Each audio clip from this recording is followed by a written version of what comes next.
अटल कला साहित्य मंच के सभी सदस्यों को मैं प्रणाम करती हूँ और मैं अपने सभी सदस्यों को भी प्रणाम करती हूँ। मैं रीना पांडे, रांची, झारखंड से आज एक हल्दी गीत के साथ हूँ। तो आइए इस गीत का आनंद उठाइए। अगर मेरा ये गाना पसंद आता है तो प्लीज़ इसे ज़्यादा से ज़्यादा लाइक, शेयर, कमेंट और फॉलो करें। बाबा हो अपन बाबा धन रउआ बानी जी, बाबा हो अपन बाबा धन रउआ बानी जी, कहिया से हरदी सचल रउआ बानी जी, कहिया से हरदी सचल रउआ बानी जी। हमारो अपन बेटी अति सुकुंवारी जी, हमारो अपन बेटी अति सुकुंवारी जी, हरदी के रचे बदे जाली कुमलाई जी, हरदी के रचे बदे जाली कुमलाई जी।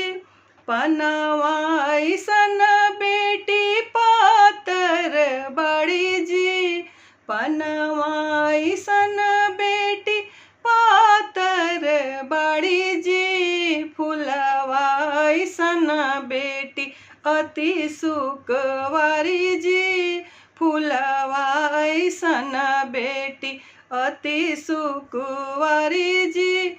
भैया हो अपन भैया धन रउआ बानी जी, भैया हो अपन भैया धन रउआ बानी जी, कहिया के हरदी सचल रउआ बानी जी, कहिया के हरदी सचल रउआ बानी जी। हमारो अपन बहिनी अति सुकुंवारी जी, हरदी के रचे बदे जाली कुमलाई जी, हरदी के रचे बदे जाली कुमलाई जी।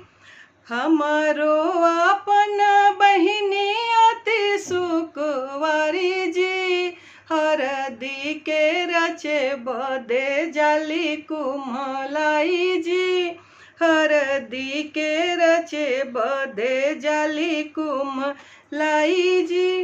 पनावा ऐसन बहिनी पातर बड़ी जी, फुलवा ऐसन बहिनी अति सुकुंवारी जी, फुलवा ऐसन बहिनी अति सुकुंवारी जी, फुलवा ऐसन बहिनी अति सुकुंवारी जी। धन्यवाद।